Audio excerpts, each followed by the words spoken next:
I'm Eric Shun.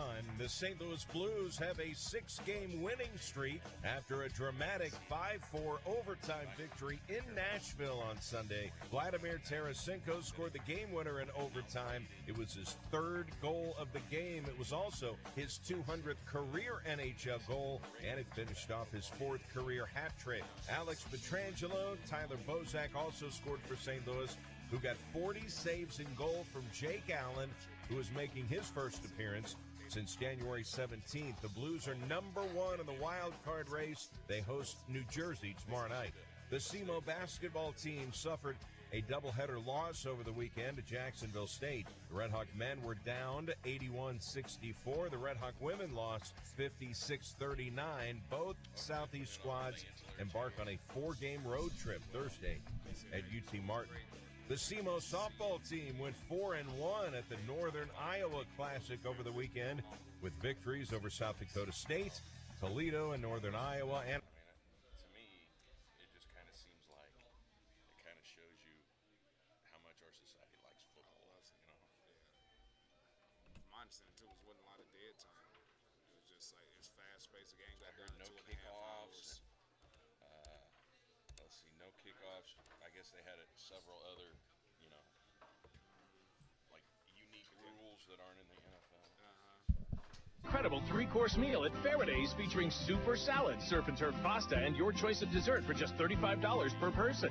Or head to Keller's for our $69.99 seafood trio platter for 2. Savor grilled lobster tails, ale, tempura shrimp, blue crab dip, and more.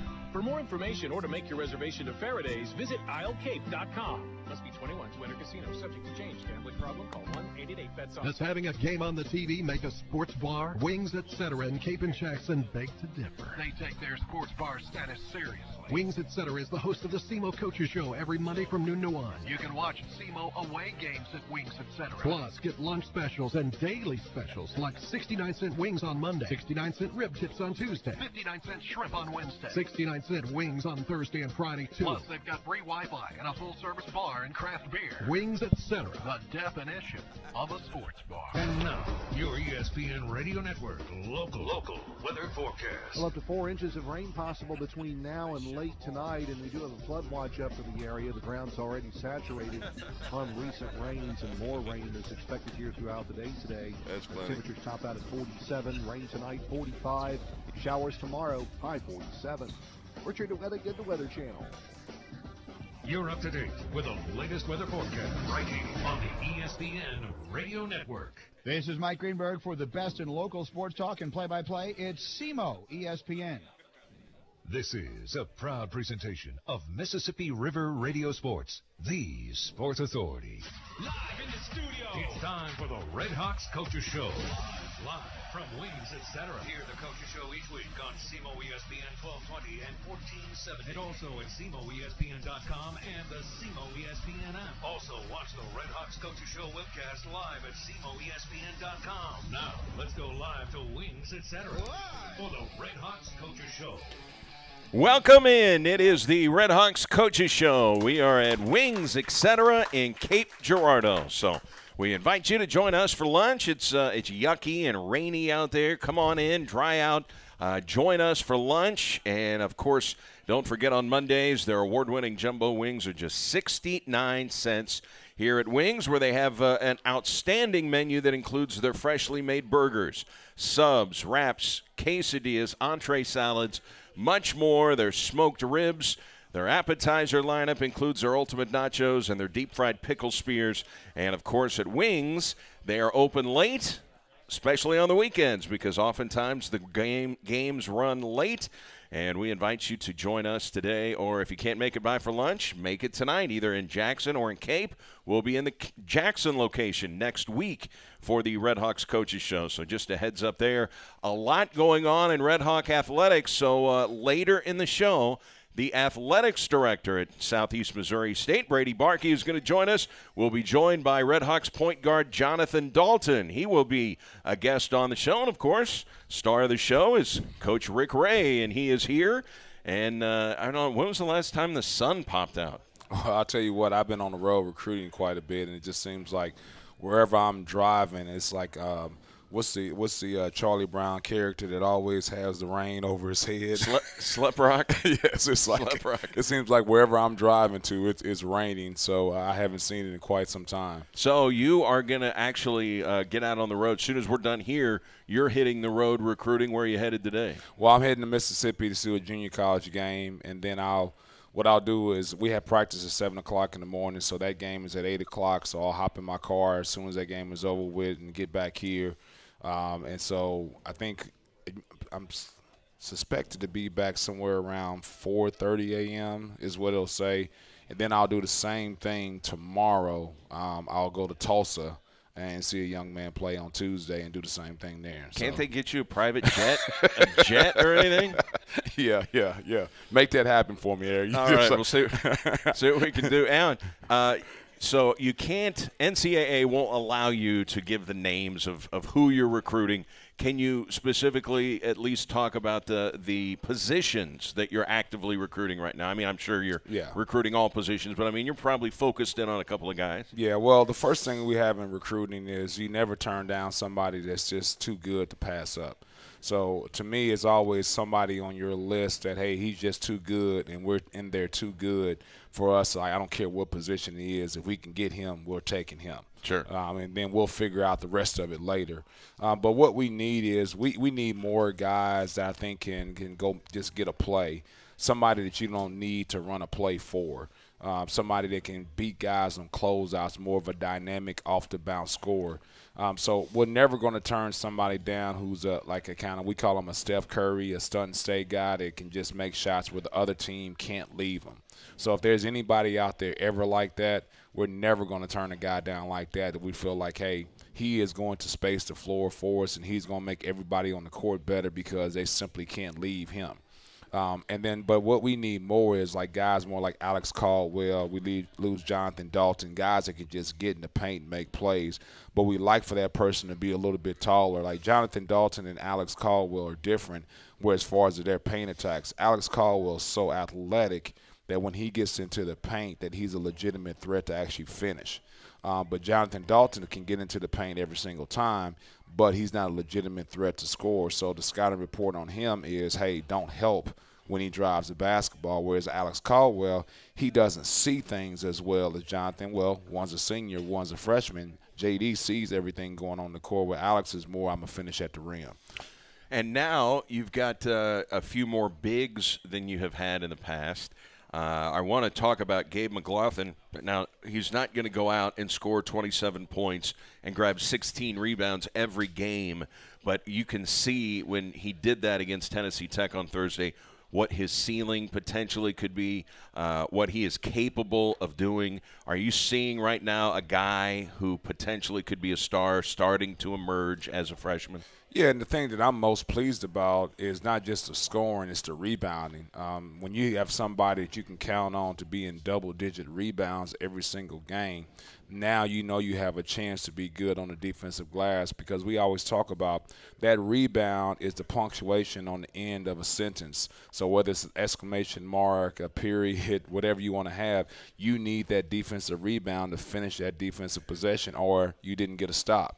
And so Gabe gives us that opportunity now with the way he's rebounding the ball. And then we have a young man sitting now. Everybody just calls him Q. But Q was a guy that averaged a double-double at McNeese State. So now if you can talk about our front line being guys where you have Gabe, who's rebounding so well, Q, who already averaged a double-double at this level, and then Sage Tolbert, you have those three guys. Now you know you have a chance to get that defensive rebound every single time it goes up. So I'm really excited about our front line and the future of it, and you consider the fact that both Gabe and Sage are just freshmen, and then Isaiah is just a sophomore as well. When you say Q, you're talking about Katarius Wilson, and he had 14 double-doubles to lead the Southland Conference last year. I mean, he was one of the top rebounders in that league. Yeah, and I tell you what, he's helped us. If you can have a guy that's a really good player sitting out, it helps your team. Because what it means is now when we are getting scouting reports ready and we have to have somebody play a role, now, like Q plays that role for us, or we think that we're doing well in the defensive glass or what have you. I mean, he exposes some of our things that we do. Sometimes we've got a schematic scheme of what we're trying to do X and O wise, and so now we're practicing it, and Q's just obliterating it, and we say, hey, we got to figure out something different.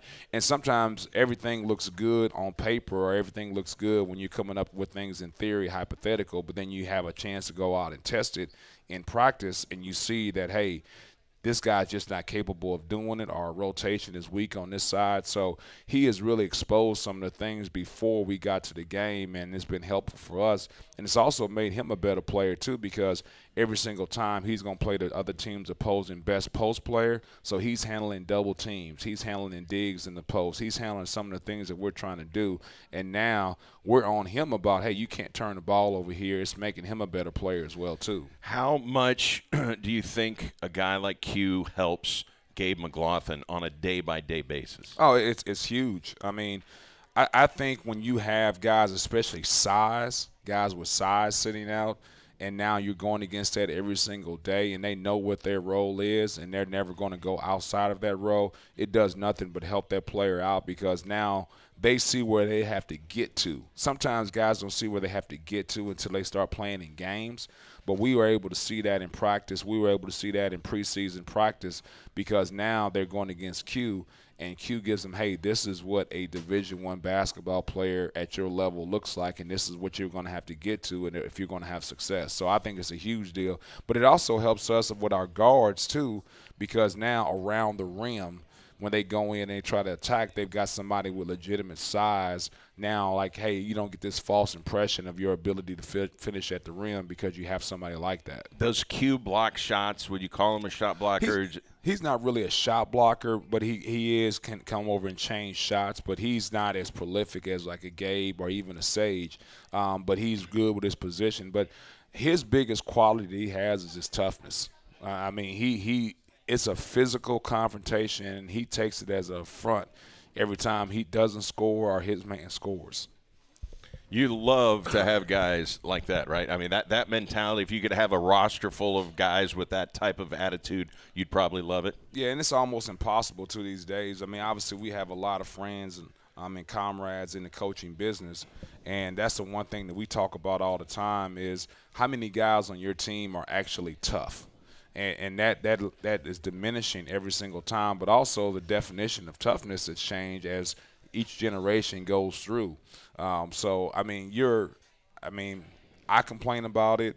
The other coaches complain about it, but what you're trying to do, and it's hard to develop a truly tough guy. You can try to make them tougher, but, to have a tough guy, that's really hard. And some of it has nothing to do with you and your drills and has to do with their upbringing.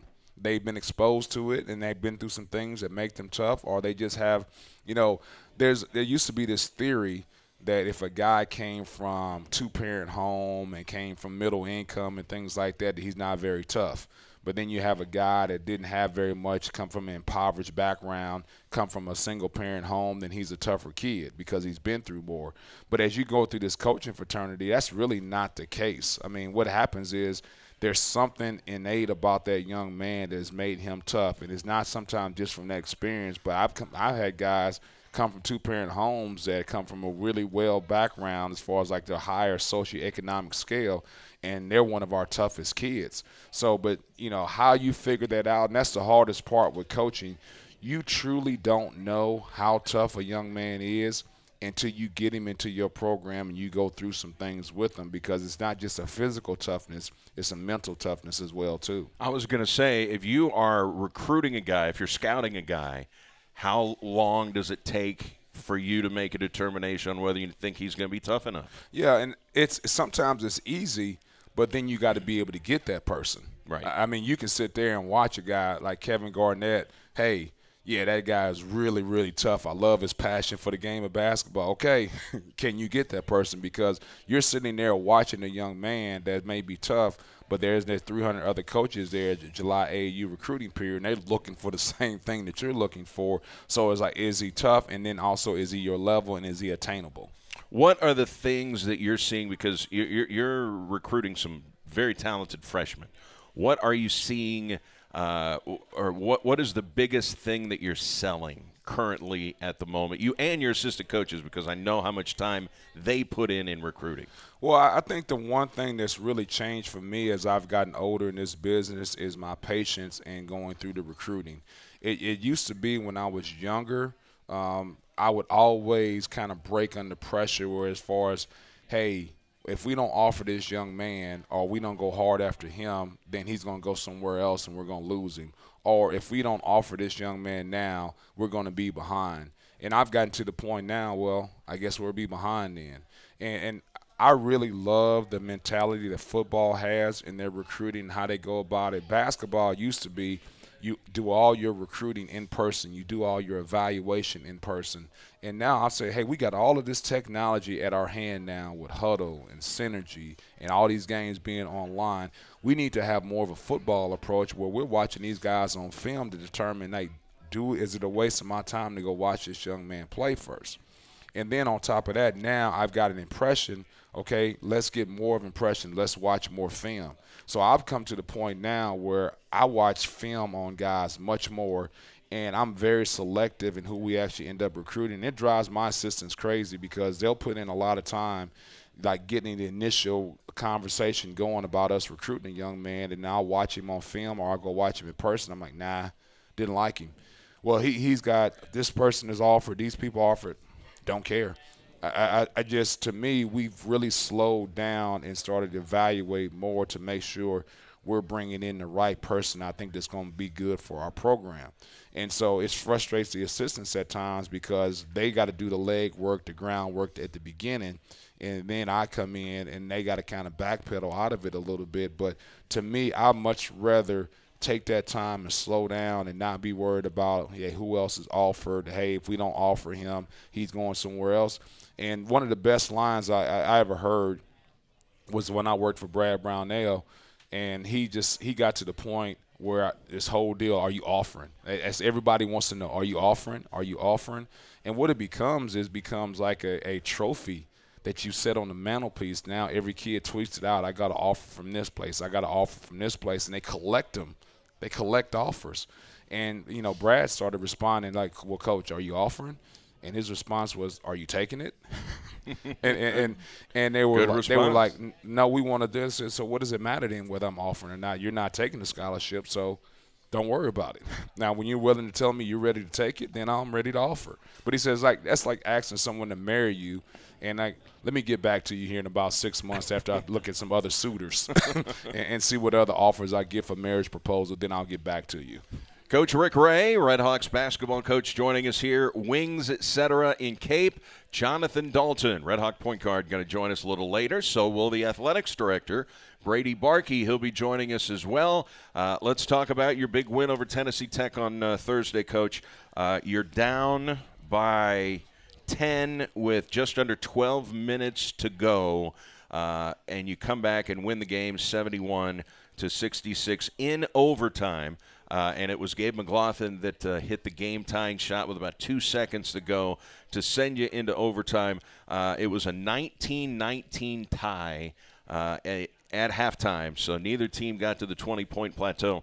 What were you thinking at halftime? Obviously, you're both teams can say, hey, we played good defense, but what were your thoughts at halftime? Because I know after the game you said, hey, I was fine with where everything was because the game was tied at the half. Yeah, I know this may sound crazy, but I was ecstatic that the score was 19-19 because in the past what we've done is when we've not had success on the offensive end, we stopped guarding, we stopped defending. And so this was, I thought, a little bit of a maturity factor for us where we stuck with our principles on the defensive end even though we weren't having success on the offensive end. And it's something that's really contagious. I always say, when's the last time that you saw a young man like exuberant coming back on the defensive end or slapping the floor or doing all those things that people do, all the histrionics, when they've missed 3 straight shots? It's usually after they've made a 3 or had an and one or had a dunk. Now they're coming back on the defensive end excited. But to be excited about playing defense when you've missed 3 shots in a row, when you've had a turnover, when you didn't have the opportunity to finish at the rim, to me that showed a maturity factor in our guys that have been lacking. So I was, obviously we wanted some things to go well for us on the offensive end, but I thought we were getting some quality opportunities. I didn't think we were taking bad shots. I just think that we didn't make some shots. We didn't finish at the rim. The most important thing was finishing at the rim. But I wasn't down that it was 19-19. I was actually like, hey, this is something that we're getting better at because now we're not living vicariously through our offense. What I thought was interesting, anybody that saw the game saw how dominant for a long stretch in that game Courtney Alexander was. I mean, that guy's super athletic. He ends up with a career-high 20 points. He had 13 rebounds, but was not a factor towards the end of the game. What did you do differently with Alexander later in the game that, where he was not a factor, where he was so much of a factor earlier in the game? Well, I don't know. It's so hard. We didn't do anything different. Guys just did what we asked them to do. I said, fellas, close out short. I mean, I said, we got there at halftime. I said, do you guys not understand what short means? I said, we just want to make sure, if he's, in any sort of vicinity, close out 10 feet away from him, close out short. And he's like, well, I said, fellas, he shoots his free throws underhanded. What does that tell you about his jump shot? I mean, he has no chance. I said, if he makes a jump shot, that is the coach's fault. I said, but when he gets it and just lane line drives right by you, that is your fault. When we told you, we're giving you a license to close out short, that you don't have to close out into him. So I just think more than anything, our guys adhered to that and didn't give him those straight line drives, but they were closing out to him like he could shoot. And he was going right by because he's a terrific athlete. Oh, man. I mean, he is a straight line drive. He's got a quick first step. But I said we didn't have a chance to come over and help on those drives because he's just blowing right by us. So that was a big thing for us is guys kept him off the glass. I mean, that's really important. He didn't get offensive rebounds. But we took away his straight line drives. As far as Tennessee Tech goes, they had 22 points from Junior Clay. He is their leading scorer. He also had 6 turnovers. I mean, you did a nice job on Clay at times, I thought. Yeah, I think if you look at where he scored from, he was 11 or 12 from the free throw line. So we too handsy on some of our things with the ball screen. He's one of those guys that after he comes off a ball screen, he keeps the ball and keeps his dribble. And those are the guys that are really difficult to drive. I mean, because most people, when you hedge that ball screen really hard like we do, they get frazzled and they just pass the ball. Where he comes off the ball screen, and he pulls back, and he plays with it a little bit more, and now he waits till that hedge leaves, and then he attacks your guard one-on-one. And I thought we were just a little bit too handsy and sent him to the free throw line way too much. Well, this is the game that we talked about with Gabe McLaughlin. 27 points, 16 rebounds. He also had a couple of block shots. I think he missed 2 dunks in that game. I mean, he probably could have had a 30-point night. Yeah, he missed a couple dunk attempts that, I mean – sometimes I think he's trying to be a little bit too spectacular, but you like the aggressiveness of him trying to go up and finish. I know one of the gripes that somebody on our staff has against Mark, is, Mark, just dunk it. Just dunk it every single time you get it. Just go try to dunk it. Just try to go smash it. And Gabe at least has that mentality. So I like his aggressiveness. The game you can see it is starting to slow down for him offensively. It used to be that he was in such a rush, or it was exact opposite. You could actually see the wheels turning in his head, trying to figure out what move he should make. And he wanted us to predetermine. He's such a bright young man.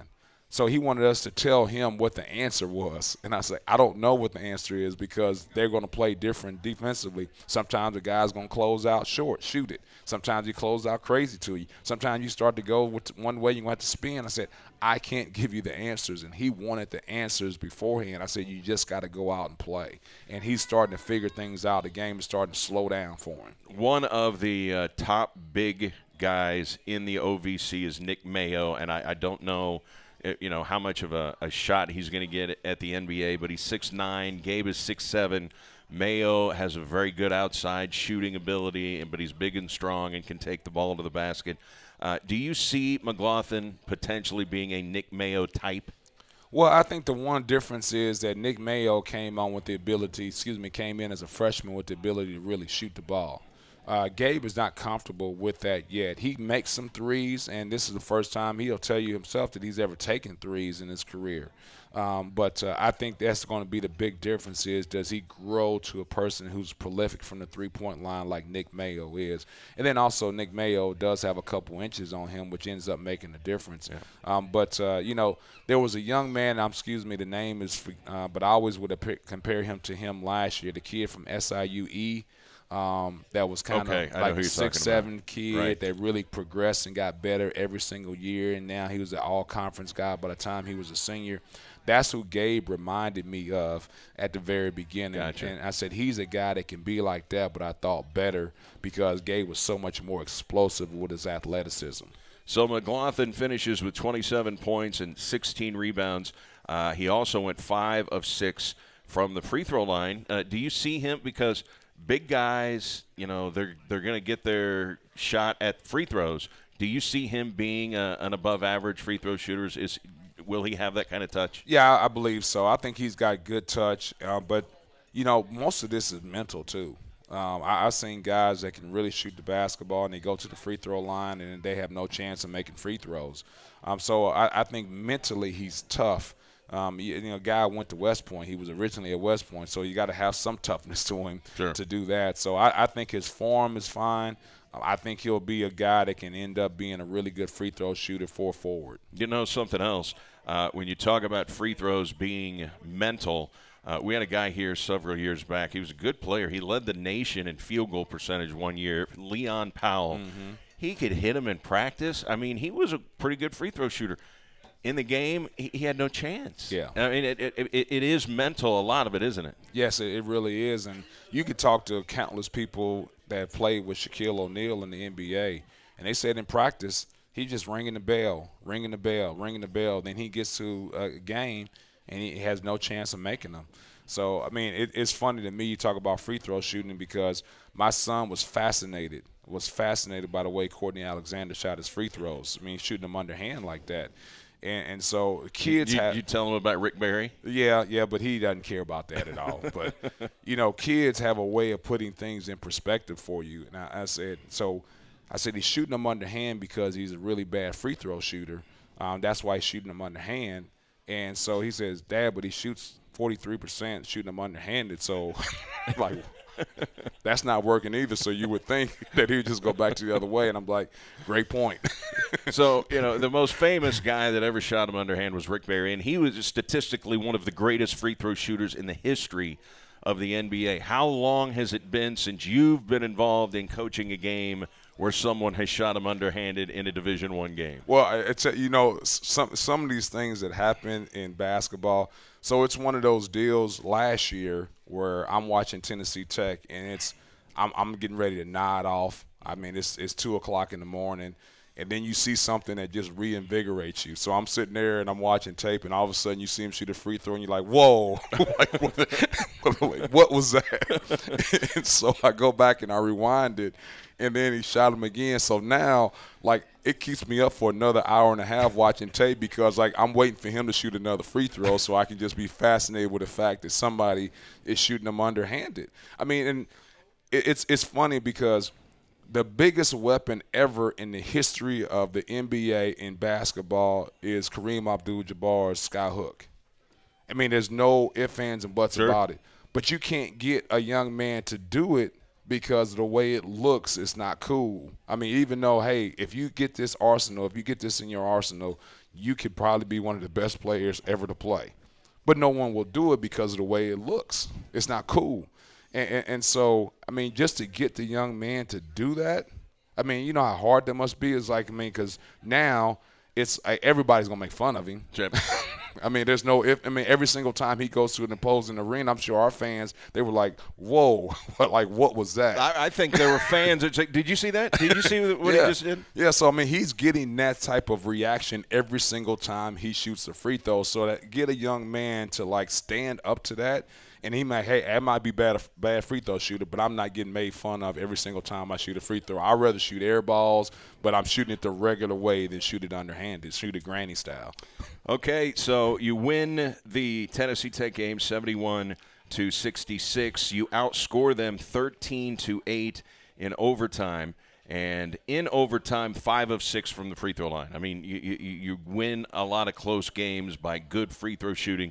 This has not been your best free throw shooting teams. You've had other teams that have been better shooting free throws, but you got the job done in overtime. Did that tell you a little bit more about your team? Yeah, and I'll tell you, the free throw shooting is something, I mean, there's that old deal, Bill Belichick says it all the time, and he got it from Bill Parcells, where more games are lost than won. And one of those ways is not making free throws and then turning the ball over. So to me, the free throw shooting is something that we've really got to work on. Now, we've got one of our problems is the guys who get to the free throw line the most for our team are the guys who shoot the worst.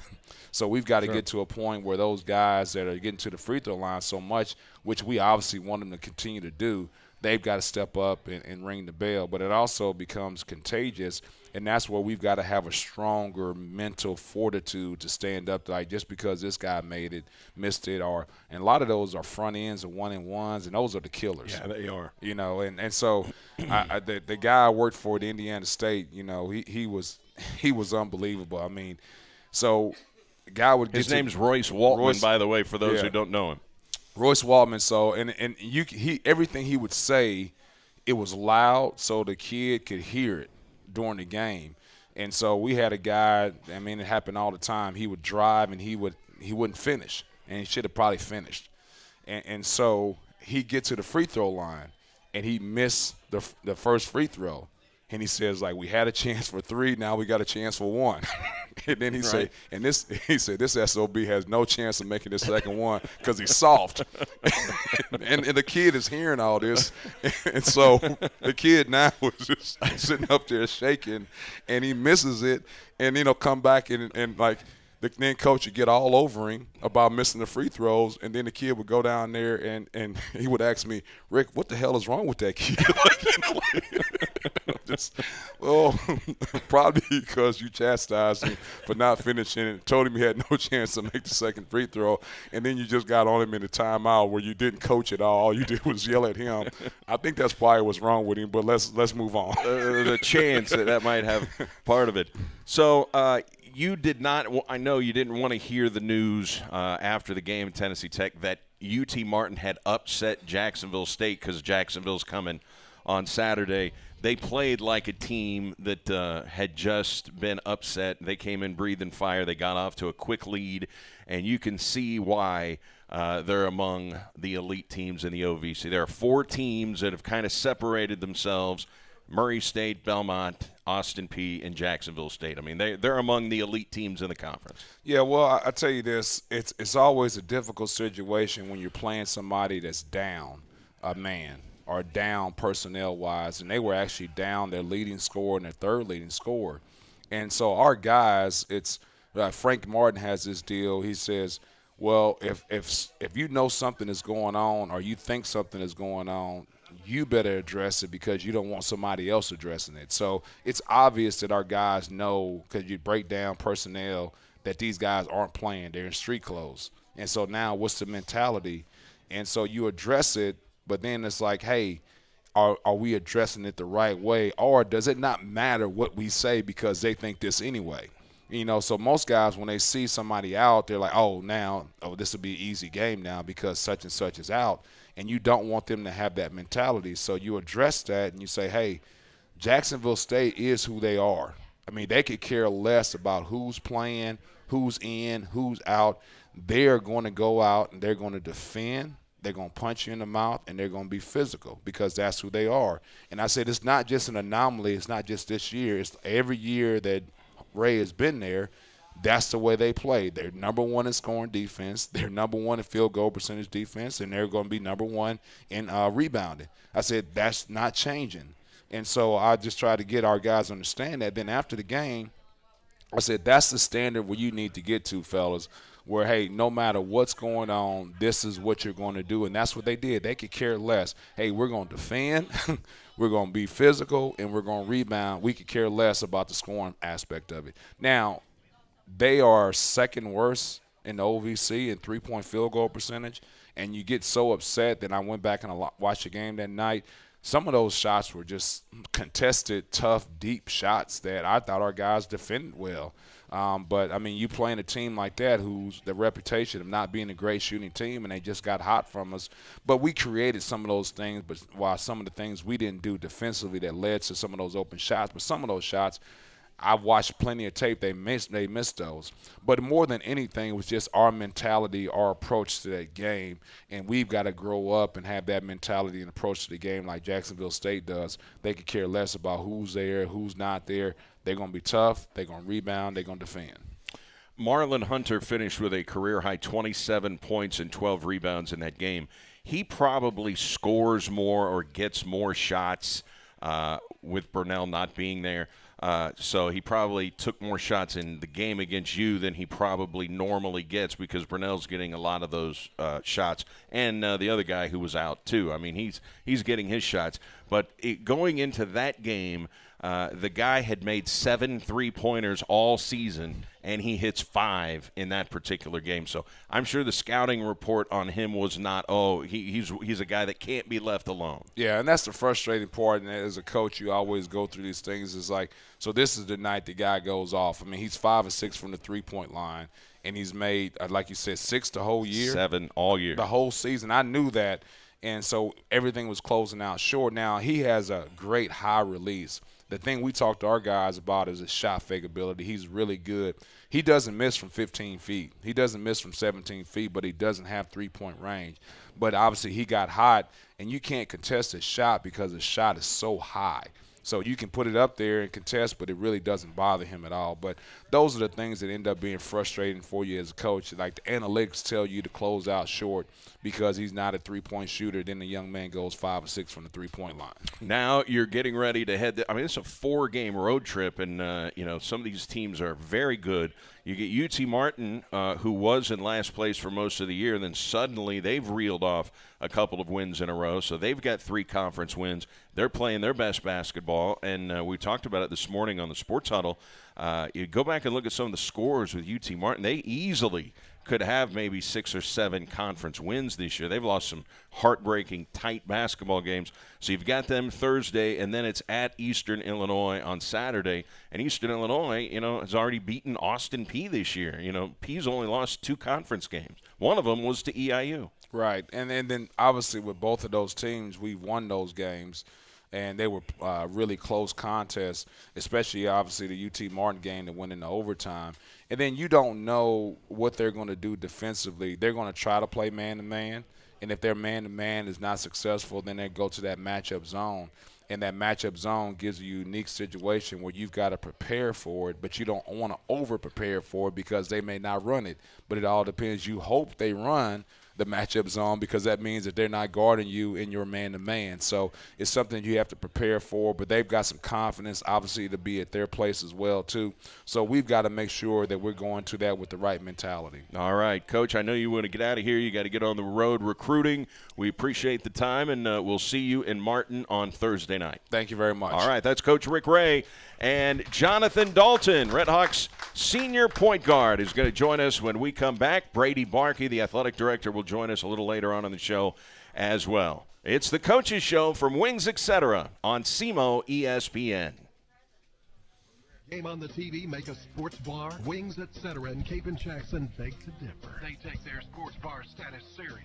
Wings Etc. is the host of the SEMO Coaches Show every Monday from noon to 1. You can watch SEMO away games at Wings Etc. Plus, get lunch specials and daily specials like 69-cent wings on Monday, 69-cent rib tips on Tuesday, 59-cent shrimp on Wednesday, 69-cent wings on Thursday and Friday, too. Plus, they've got free Wi-Fi and a full-service bar and craft beer. Wings Etc. The definition of a sports bar. Do you, EBO? I want better health care. That's an advantage of EBOMD. But I also want to save money. Another advantage of EBOMD. What about my kids? Kids are only $10 a month with an adult membership with EBOMD. I want my kids seen right away if they're sick. Another advantage of EBOMD. I want to pay less for medications and lab work. Another advantage of EBOMD. And I don't want to have to pay a copay. Another advantage of EBOMD. It just makes sense. Switch to EBOMD and save. Primary health care you can afford. Call now and get half off your first month's membership. The staff at EBOMD is friendly, and you get same-day appointments. Call today at 573-803-2941. Half-price offer not valid with any other offer contracts and does not apply to children's pricing. Minimum 6-month commitment required. Again, call today at 573-803-2941 or online at doyouebo.com. doyouebo.com. And now, your ESPN Radio Network local weather forecast. Well, up to 4 inches of rain possible between now and late tonight, and we do have a flood watch up for the area. The ground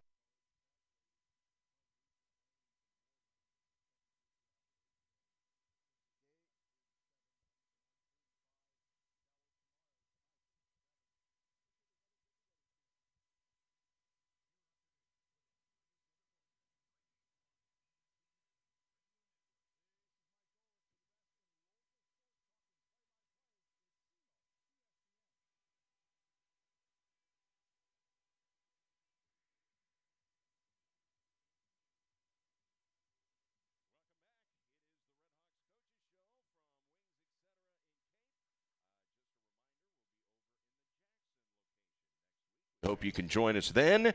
The Red Hawks will be back from their road trip, which will start at UT Martin on Thursday, and then they will head to Eastern Illinois on Saturday. That will be a double header. The women will play first and then the men in both of those games. The starting point guard for Southeast Missouri State, Jonathan Dalton, is here. How are you? I'm good, sir. How you doing? I'm doing terrific. Do want to ask you this. Now, you're from New Orleans. Mm-hmm. Wow. I don't want to talk about it. Wow. Let's not talk about it.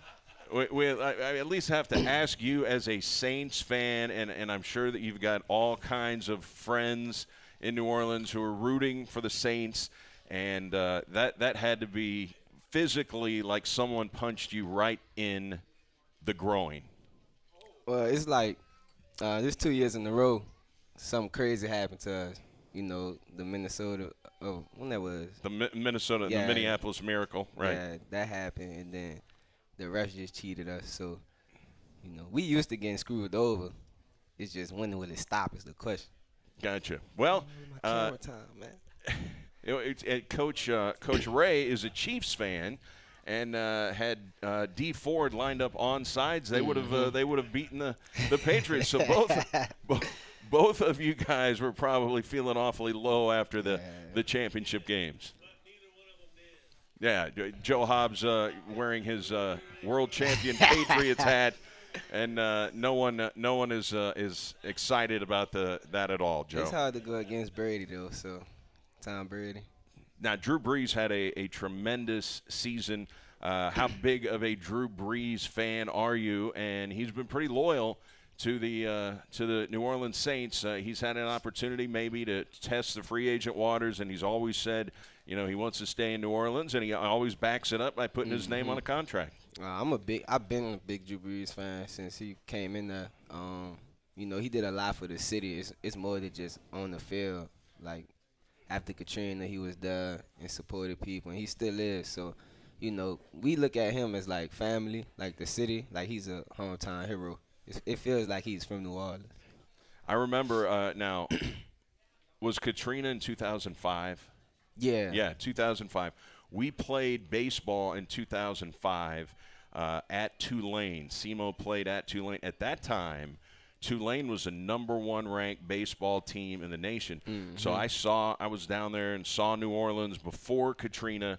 I mean, just right before. I mean, that was in the spring of 2005, and then later in 2005 is when Katrina hit. Just how devastating was it when that – I mean, we saw everything from afar, but you are someone who's a New Orleans native. How devastating was it, and how hard was it for everybody to bounce back after that storm? It was difficult. Me and my family was able to evacuate. You know, we went to this is like Dallas area. Okay. So we was in Texas because I had family out there, and you know, having to adjust and go to school out there for a couple months and stuff like that is just different. And then you were very fortunate because there were a lot of people that were not able to evacuate. Yeah. I even know some people. You know, well, everybody I knew did evacuate, except maybe a couple people that my daddy knew. But like most of my friends and stuff was able to get out the city and come back. But I also know some people who didn't get a chance to come back and had to like relocate. And actually, my barber out here, he's from New Orleans. Oh, really? Yeah, but he moved to Cape after Katrina, so. And has never been back then. Nah, well, he to visit, but Right. not to live.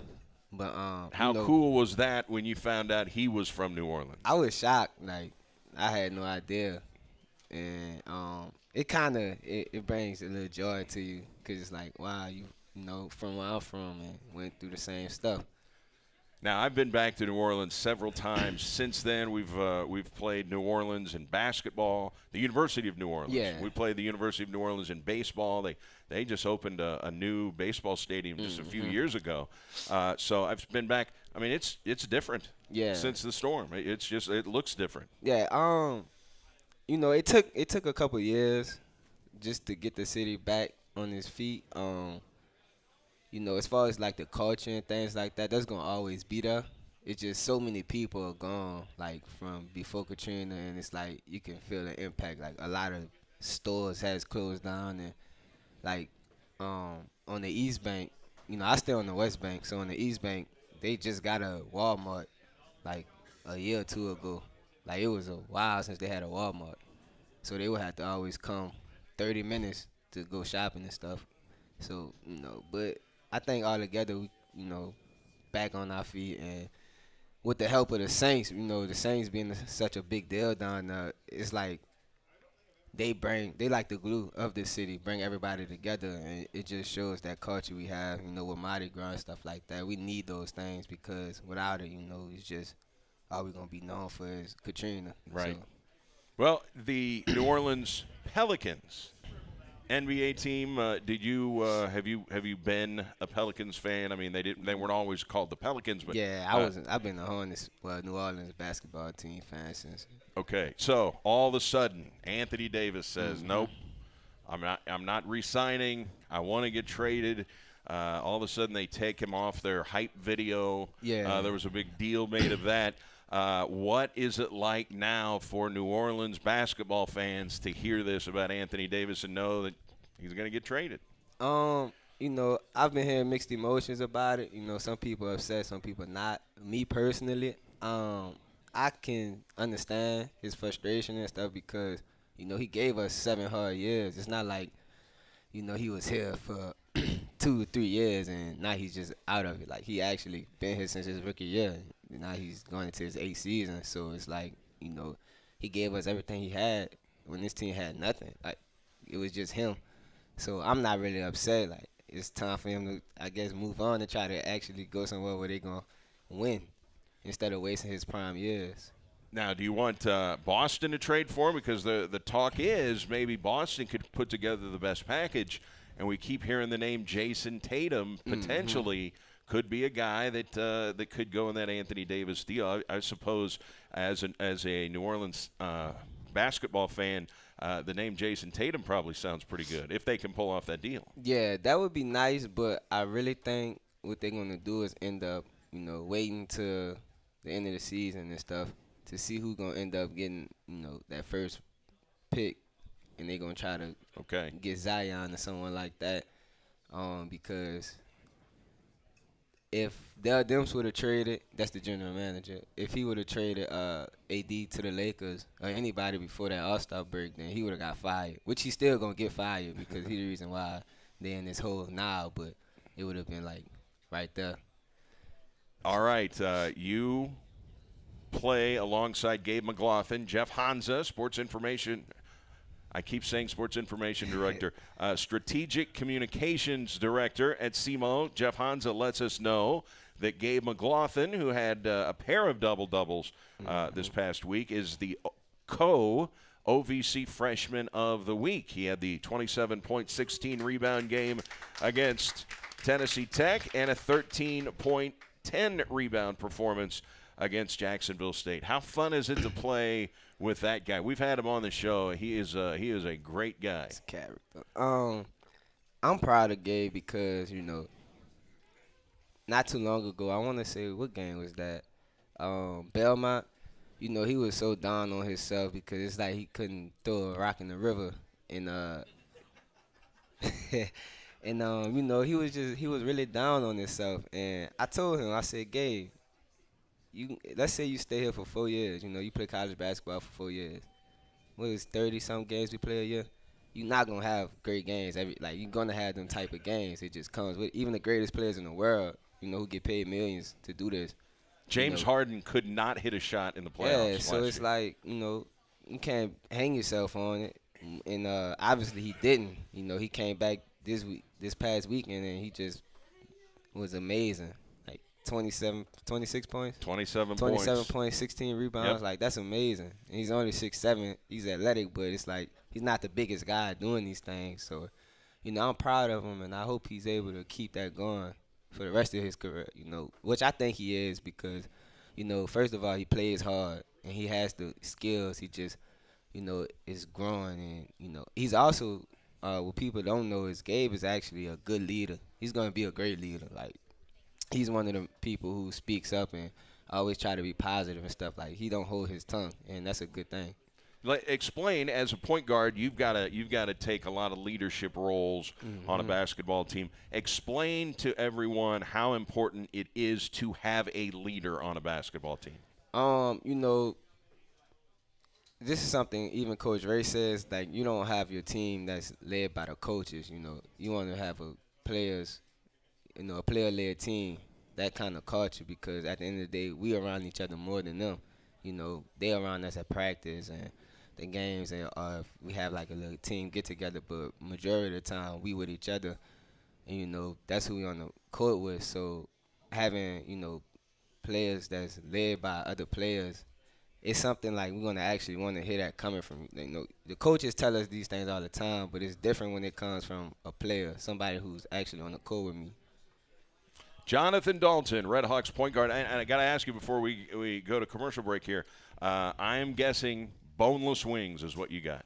Nah, I got the chicken snack wrap, I think. Okay, snack wrap. Yeah. All right.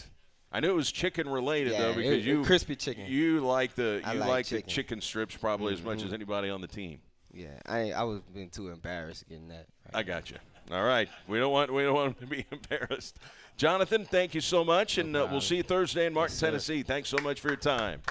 That's JD, Jonathan Dalton, Red Hawks point guard, and we are going to get to a timeout. When we come back, we will talk with the athletics director. Brady Barkey is here.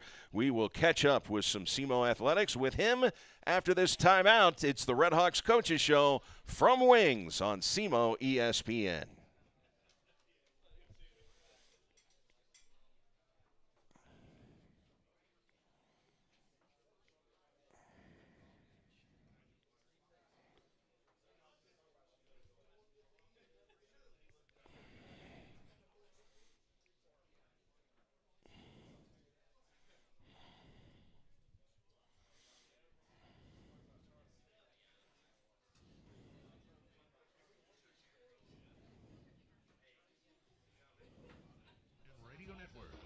Local weather forecast. Well, up to 4 inches of rain possible between now and late tonight, and we do have a flood watch up for the area. The ground's already saturated from recent rains, and more rain is expected here throughout the day today.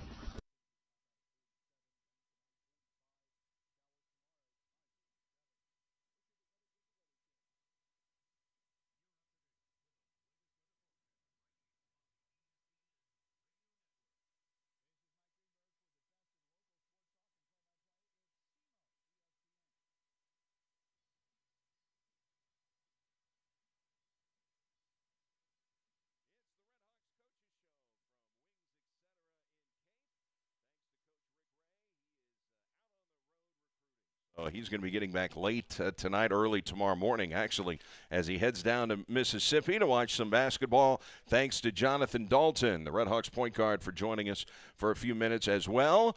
He's hitting that chicken snap wrap.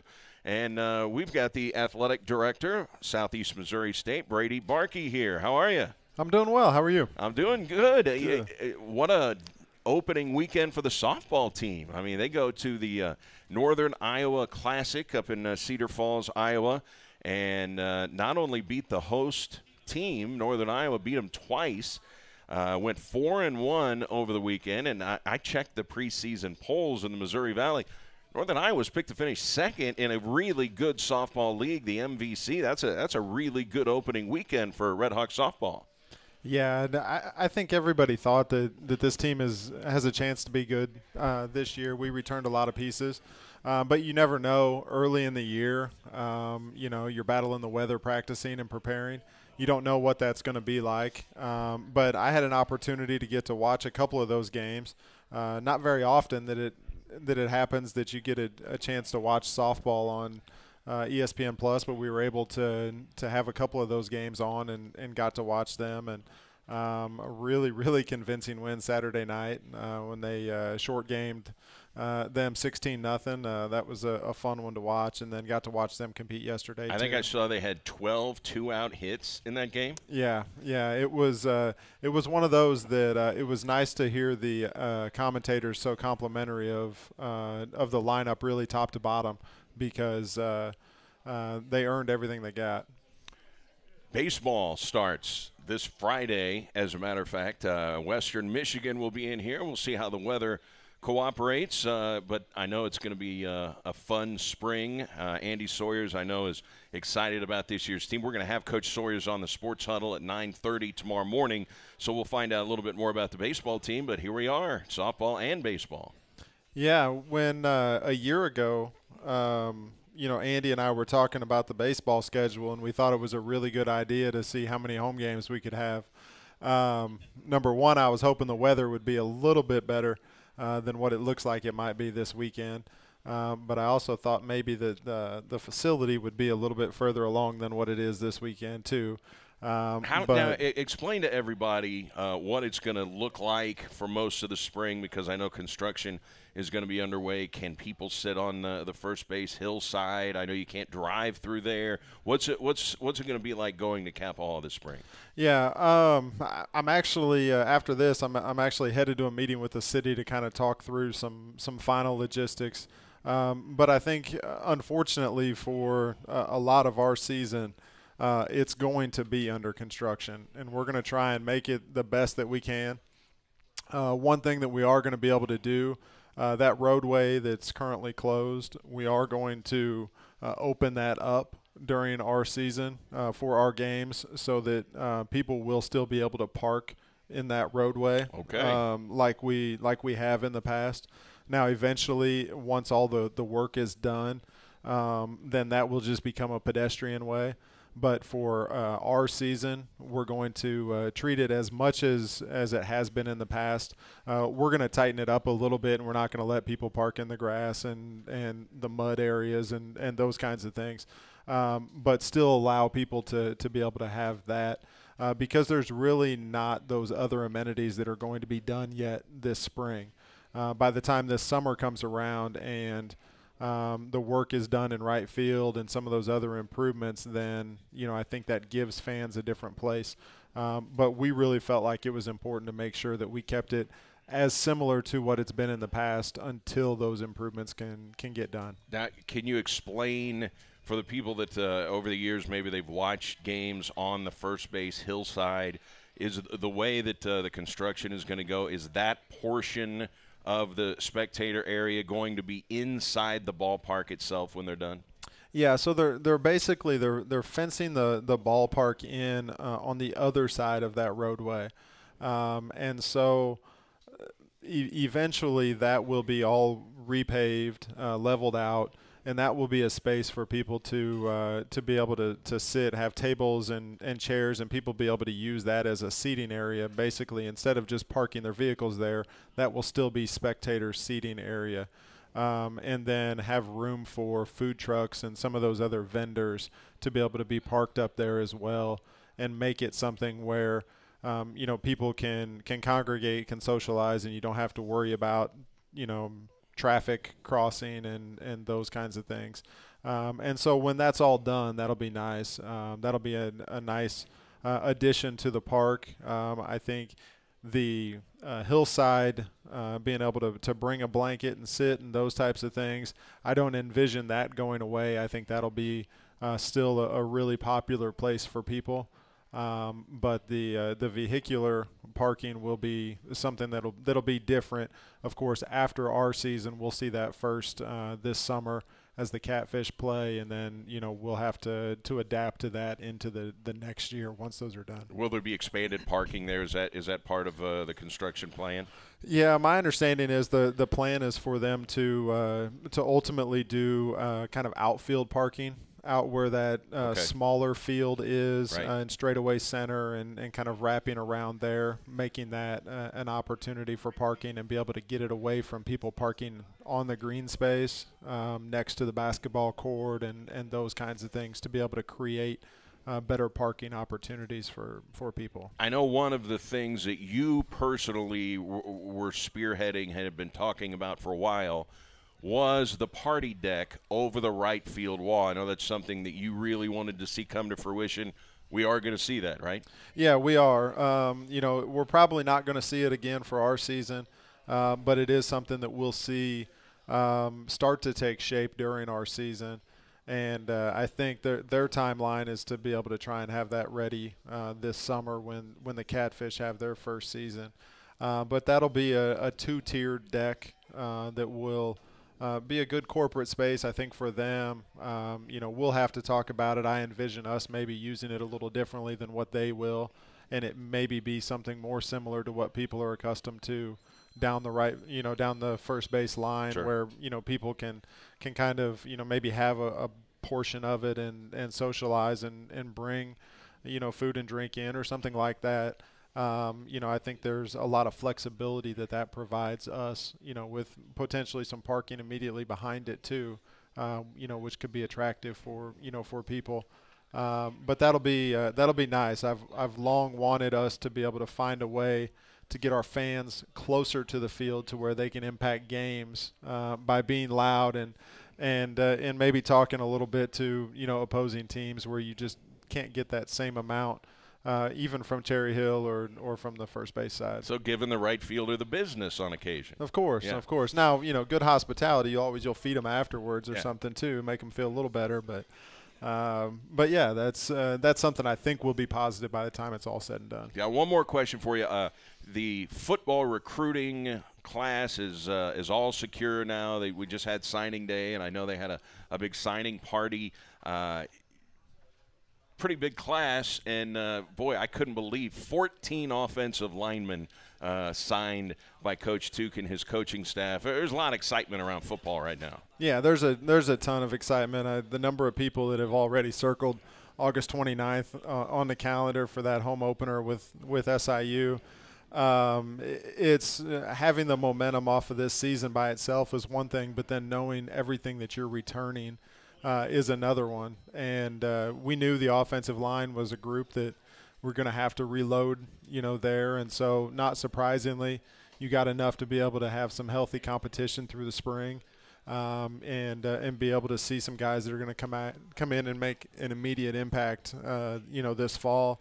And, that staff is a really good staff. We, of course, lost a couple as, success always tends to, do. But that's a good core group of people that we were able to keep in place, and I'm excited about that time. All right, we have run our course here on this week's Coaches Show. Thanks again to Coach Rick Ray, Jonathan Dalton, and the Athletic Director Brady Barkey. Thanks so much for your time. We appreciate it. Appreciate it. That's Brady Barkey, and that is going to do it here from Wings, etc. Thanks to Dean Field, Mike Rennick for all of their help here on site at the Coaches Show. Don't forget, we will be back in the Jackson location next week. We hope you'll join us then. Red Hawk doubleheaders at UT Martin Thursday and then at Eastern Illinois on Saturday. Enjoy the rest of your Monday, everybody. The Stephen A. Smith Show is coming up next. So long. For sports is